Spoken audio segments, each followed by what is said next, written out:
koper, trompetten beneden. Pa-da-ka-da-da-da. Telkens wanneer het themaatje terugkomt, zet die eerste noot weer met energie neer. Hè? Oké, 1 keer helemaal graag.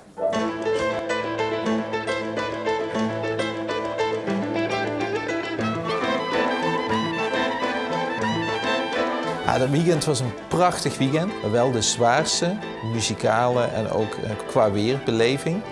Het was een weekend waar wij menige zweetdruppel gelaten hebben om uiteindelijk onze passie, onze muzikale reis weer een stukje verder te ontwikkelen. En dat deden we met een markt vol met mensen, met een passioneel orkest in Kerkrade waar het spektakel heeft plaatsgevonden.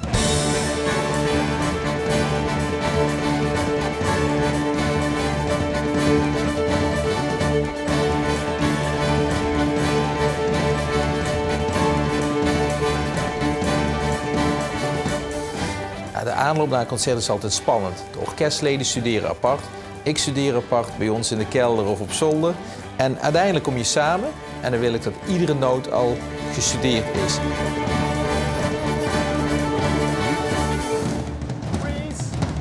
Guido is heel gedreven, hij weet goed wat hij wil hebben. Hij heeft ook altijd zelf de muziek goed in zijn hoofd, zit goed in zijn vingers, want hij moet natuurlijk heel veel spelen zelf.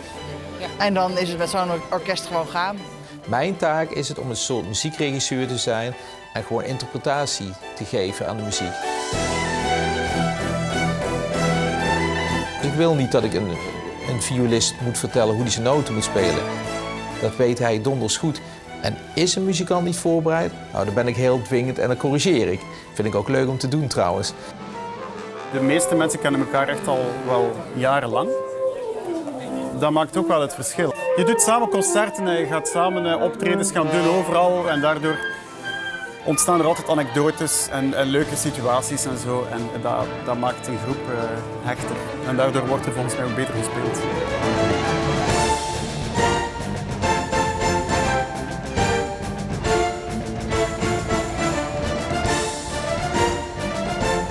Ik ben een soort psycholoog die gewoon het orkest masseert, haai over de bol geeft en corrigeert om uiteindelijk het beste uit zichzelf te halen. En ik verbind al die talenten. Die verbinding, daar ligt mijn grote kracht. Ik verbind alle talenten van de popband, de klassieke muzici, tot één poporkest. En daarnaast verbind ik ook onze interpretatie met die van het publiek. Onze muzikale interpretatie moet tot enthousiasme of ontroering leiden bij het publiek. En dan ben je één en dan voelt het ook geweldig. De muziek speelt absoluut een hele grote rol in ons leven. Papa speelt de viool, dirigent en componist. Ik ben zangeres. Mijn ouders hebben allebei in de muziek gezeten, of in ieder geval nog steeds, mijn moeder. Ja, en bij Guido thuis was het hetzelfde, hè? Dus ook de vader uit de muziek. Dus ja, muziek, een leven zonder muziek kunnen wij ons niet voorstellen. Dus ja, de kinderen worden er ook mee besmet.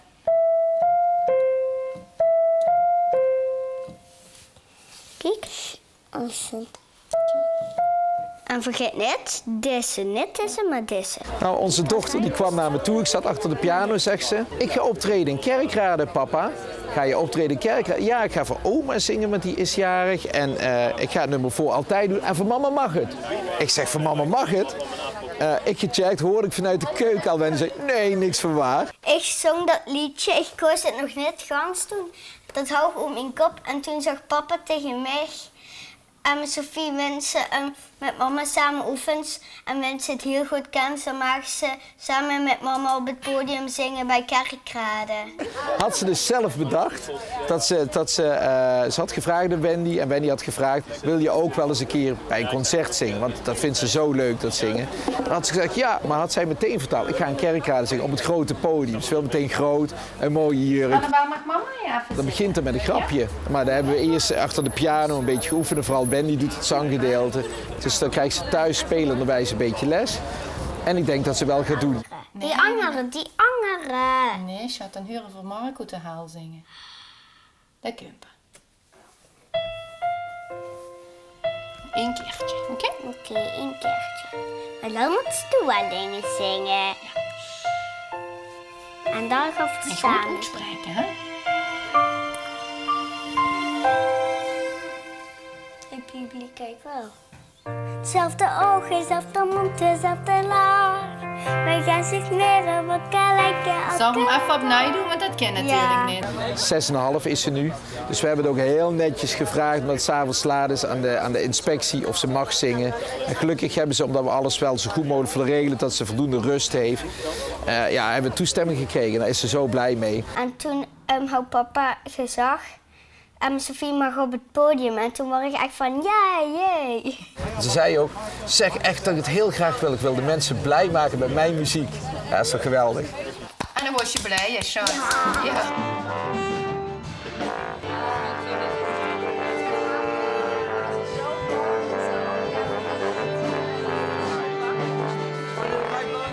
Dames en heren, hier onze vriend uit Italië, Cristian Lanza. De gastartiest komt bij ons op de repetitie, moet zich serieus genomen voelen.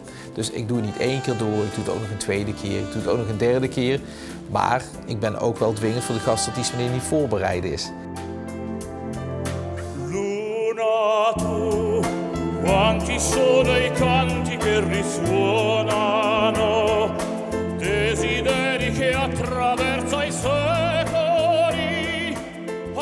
I want you to try this and this. Zo gewoon hij even gaan passen, oké? Ja. Even totalen. Ja, dat is natuurlijk altijd spannend, hè? Als je iedereen in het nieuw gaat steken. Om iedereen weer schoenen en broek en jurken, mooie jurken. Dames hebben allemaal een jurk. Nu een strakke, normaal hebben we natuurlijk al van die wijde jurken, maar nu strak. Dus het figuur komt mooi uit. S. Jawel, dit was de S, hè? We hadden 2 M. Ja, jij hebt de kleinste. Ja, ik ben heel benieuwd. De strikjes moeten er waarschijnlijk af op de schouders van de dames, want met de viool is dat een beetje onhandig. Maar dat komt helemaal goed. Ja, spannend. Nou goed, ik ga nog even kijken van wie deze waren. Bas. Ik vind dit wel... Dit vloog niet, wie mijn oog. Wendy was eigenlijk onze stylist die in samenwerking met de stylisten van Top Vintage en met Landy samenwerkte. Wendy is daar ons kritische oog. Hoe ziet het eruit? Hoe komt het over qua uitstraling? En zij heeft zich daadwerkelijk dagelijks bemoeid met de kledinglijn. En daar is ze heel goed in geslaagd. Jos! Doe je dat? Ja, ik doe het ook aan. Doe je dat de tweede set? De tweede set. De disco set.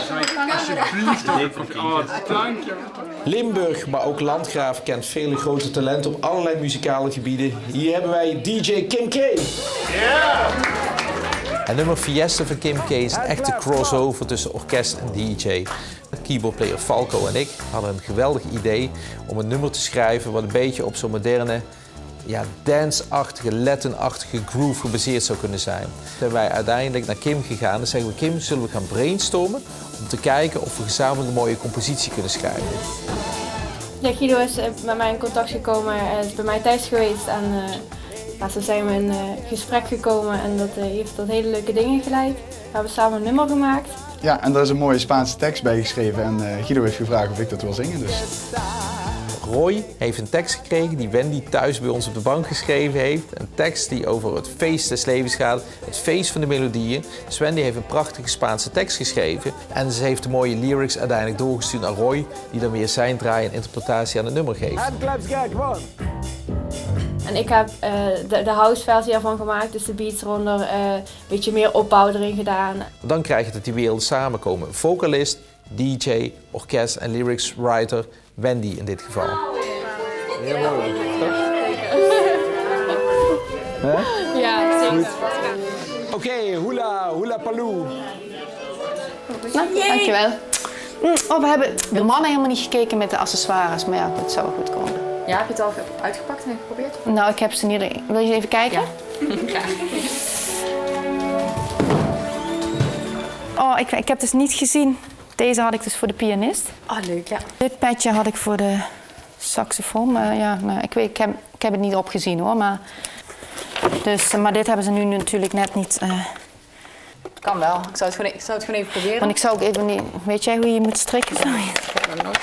Ja, maar hoe moet je strikken? Ja. Is toch maar één van die. Weet jij dat? Maar goed. Wat is Guido aan, weet je wel? Ja, dat pak komt donderdag binnen. Spannend. Hij gaat vrijdagmorgen passen. tijd zat. Ik heb nog zwarte lakschoenen besteld voor hem, dus die moeten ook morgen binnenkomen. En jij, wat doe je aan? Je hebt natuurlijk meerdere jurken.